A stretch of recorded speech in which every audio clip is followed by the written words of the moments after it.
Ayyee akkam jirtu guyyaarra kana barumsa tourism marketingii walii wajjin ilaalla. Marketing for tourism course jedhu jechuudha. Haa ta'u konseptii yookaan yaadrimeewwan kutaa kana keessatti hubachuu qabnu አንዳንድ አብረን እናያለን ማለት ነው። ሶ ቻፕተር 1 እንደዚህ ይላል introduction to marketing for tourism. Introduction of marketing for tourism. Core concept of marketing. Marketing keessatti wantoota nuti yookaan yaadawwan hubatamuu qaban about needs, wants and demands and products, value, satisfaction and product quality, exchanging and relationship and marketing. This is the core concept of marketing. Marketing yookaan namni waa'ee daldala marketingii beeku tokko baratu tokko wantoonni beekuu qabu about needs, wants and demands isaan kana beekuu qaba. So what is needs, what is demand and what is wants. So human needs are basically deprivative. Human needs are a basic deprivations.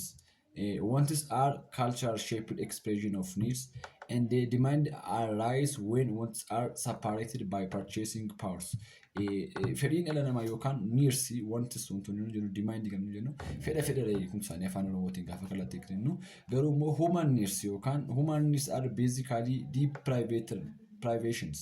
privationidha. The human needs yookaan fedhiin dhala namaa inni nu jennu human needs ni jechuudha. Keessoo dhala namaati wanta madduudha jechuudha. Wanta keessi keenya barbaadu yookaan interest of the intention of the humans yookaan keessoo namaa keessaa wanta ba'uudha jechuudha. Keessoo namaatii fedhiiwwan kaan yookaan barboontii namni keessaatii fedhii barbaadu tokko fakkeenyaaf bishaan dhuguu yoo dhuguu barbaanne yoo dhugne inni kun needs yookaan basically deprivation keenya keessa keessoo keenya wanta keedha jechuudha. Wantis inni nu jennu immoo culturally shape expressing needs. Inni kun immoo culture wantoota nuun arginu specific ija keenyaatiin argine jechuudha. Ilaallee wantoota nuun hawwachuudhaan kan ka'e namummaan keenya uffata argine bitachuu mana ilaallee hawwuu itti galuu jiraachuu bitachuu jechuudha. Isaan kun immoo wantoota alaan mul'atan jechuudha. Intention isaan taane jechuudha yookaan keessoo keenya deprivation keenya irraa isaan taane jechuudha.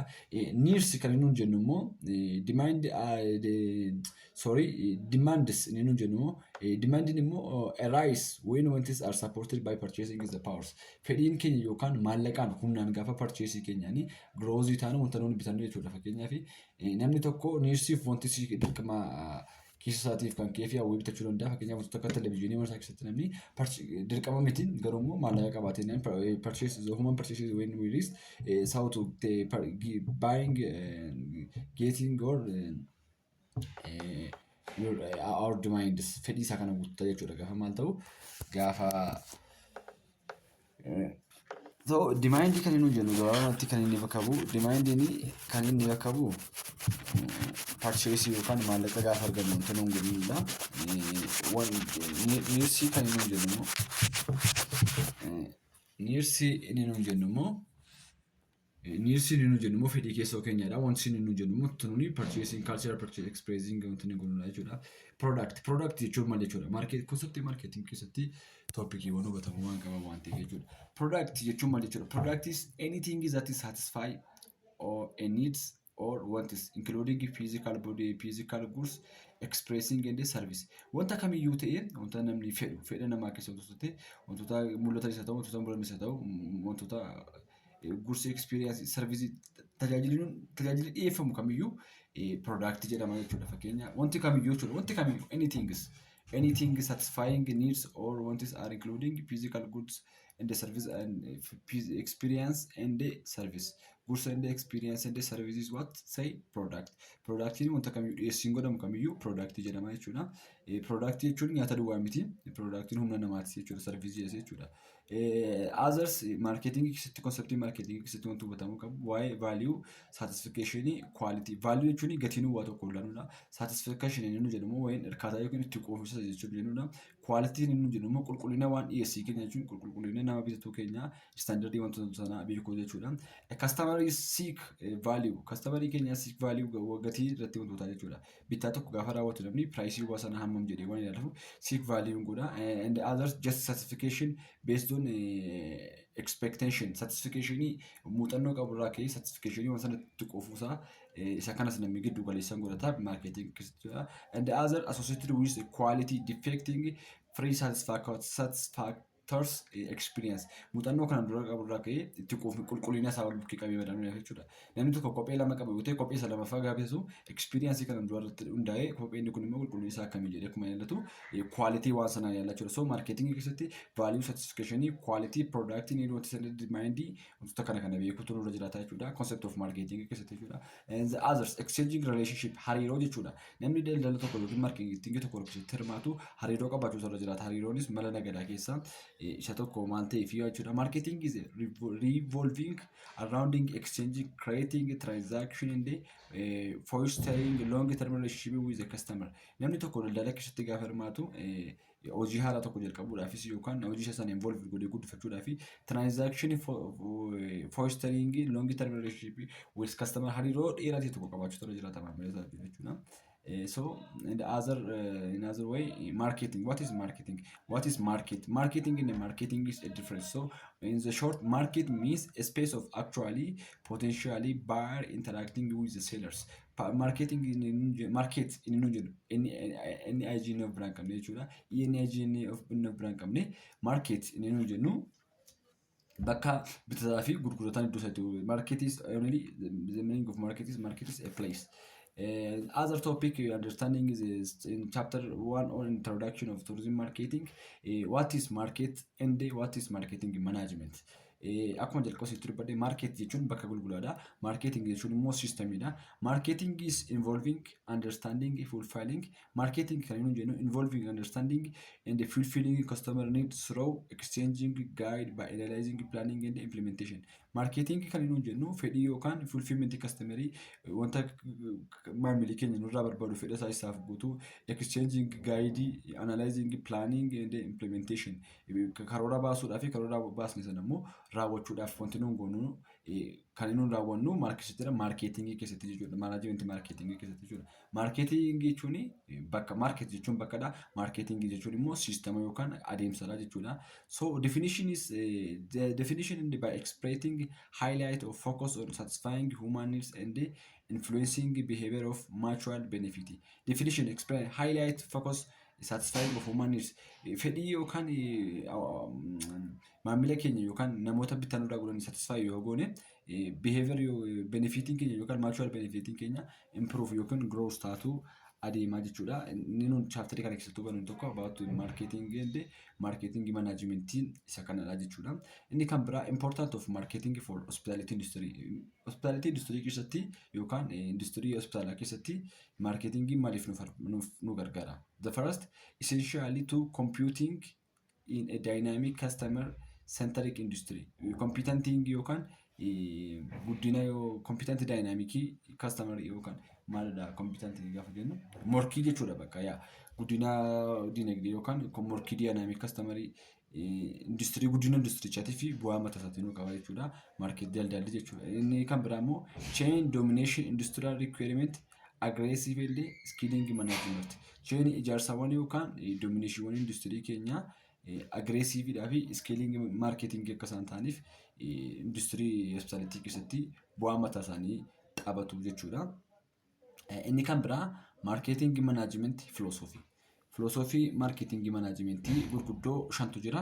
Inni jalqabaan producting concept. Producting concept inni nu jennu why affordable focus on affordability and availability. Fedhii nama irratti hundoofnee product yookaan dhiyeessinudha. Inni kun productive concept jedhama. Akkasumas productive concept jennee ignoring the improvement of potential of the customer needs or the customer needs goone dhiyeessinu jechuudha. Focus not focusing on the customer, focusing on the product goone jechuudha. Customer keenya irratti osoo hin taane product keenya irratti xiyyeeffannee dhiyeessinuun goonu. Inni kunis marketing management philosophy keessaa isa tokkodha. Inni kan biraa selling product. Inni kun immoo prioritization selling volume over customer satisfaction. Selling product keessatti immoo hirkaatee yookiin customer keenya akka inni itti gammadutti dhiyeessinuun qophii customer keenyaaf dhiyeessinu. Other is marketing product. Marketing product keessatti immoo focused on approach of ensuring satisfaction over competitory yookaan customer is focused on approaching satisfactory over competitive. Satisfactory irraa competitive marketing daldaluma keenya irratti sanuun focus goonee hojjennu jechuudha. Productive concept wajjin hariiroo qaba inni kuni. Inni kan biraa immoo social marketing concept. Social marketing concept inni jennu immoo well being yookaan inni kun wantoota steady yookaan long term society well being balance customer need with long term of social well being. Waa'ee fayyummaa wajjin wal qabatee xiyyeeffannoo guddaa kan gaafatu social marketing isa jennu kanadha jechuudha. So philosophical of marketing shantu jiraachudha. Productive conceptually, selling conceptually, marketing fi social conceptually jenneetu bakka kanatti ilaala jechuudha. Customer irratti kan xiyyeeffatu kan customer ignore godhu kan customer caalaa competitive yookaan guddina dinagdee yookaan morkii bakka dirii jechuudha. Isarratti kan xiyyeeffatu inni kan biraa immoo focused on the completely fayyummaa yookaan hawaasa gidduu galeessa kan godhatu jechuudha. Long term of well-being jennu kana jechuudha. Others service characteristics of hospitality and tourism marketing. Characteristicswwan servisiin bakka meeqatti qoodama? Industirii turizimiidhaa fi hoteelii keessatti servisiiwwan bakka gurguddoo afuritti qoodamu. Isaanis intangibility warroota qaqqabatamuu danda'anii, inspirability kan addan baanii jechuudha. Variability warroota jijjiiramanii, partiality kan baruu danda'anii isaan kana jennee bakka gurguddoo afuritti qoodna jechuudha. So success depending on managing customers, employers, interaction, addressing risk and ensuring consistent quality. Milkaa'ina tokkoo fi management customer employment interaction keenya, addressing risk keenya, ensuring consistent quality is important jechuudha. Turizimii keessatti akkaataa nuti gaggeessummaa hojjennu dandeettii yookaan namootni hojjettoota keenya isaan qabanii qulqullinni hojii keenya successii keenyaaf milkaa'insadha jechuudha. Inni kan biraa management strategy in service marketing. Management strategy strategiiwwan akkaataa nuti itti managii goonu jechuudha. Service marketing keessatti focus on internal and interaction marketing, employment, trading and service differentiation. Internal fi internal and xiyyeeffannoo keenya keessoo keenyaa fi ala hojii keenya irratti goonee wantoota akka training, service differentiation keenya xiqqeessuudhaan garaagarummaa nu gidduu jiru jechuu xiqqeessuudhaan wantoota dhiyeessii leenjifachuu qabna jechuudha. Management strategy service keessa inni kan biraa address capacity, demand consistency to mention high customer satisfaction. High customer satisfaction gochaa deema jechuun customerii keenya akka isaan hojii keenyatti gammadan gochuudhaaf hojjechuudha. Additional element in service marketing. Additional element service in marketing sadiitu jira. People 3Ps 3P originally people, physical evidence fi process. People, process, physical evidence, people and the process. People gaafa jennu employee selection, training, motivation sa jennu. Physical nu jennu mo tangible specialisting like ambitious, clean lines to reference building image wantoota jettee mul'atan jechuudha. Process jennu mo adeemsa jechuudha. System of work, follow and seamless customer experience. So isaan kun chapterii kana keessatti waa'ee chapter 1 keessatti waa'ee turizimii wantoota hubatamuu qaban jechuudha. Need and want jechuun maal akka isaan jechuudhaan neediin fedhii keessaadha. Want isiin immoo naannoo keenya irraa wantoota nu barbaadna. Demand immoo humni keenya gaafa dhufu wantoota nu arganna jechuudha. Product immoo wantoota dhiyeessinu goonu kamiyyuu product jedhama. Customer value benefit of products mean it is cost. Customer value jechuun gatiidha. Satisfaction jechuun itti quufinsa. Quality jechuun qulqullina. Exchange transaction relationship. Exchange giving something of value to getting something of value in return. Exchange jechuun wal jijjiirraa jechuudha. Tokko kennanii kan biraa fudhachuu daldala keessatti wanta akkasii beekamaadha. Transaction nu jennu immoo a unit of exchange involving agree condition, time and place. Unity of exchange. Unity of wantooti wal taa'oo tokko unity of exchange tokko involving agree condition, time and place. Relationship marketing building to long term condition with customer and stakeholders through consistent quality and volume deliverance. Market jechuun bakka daldalaa jechuudha. Isa kana walii wajjin yaaddeedha.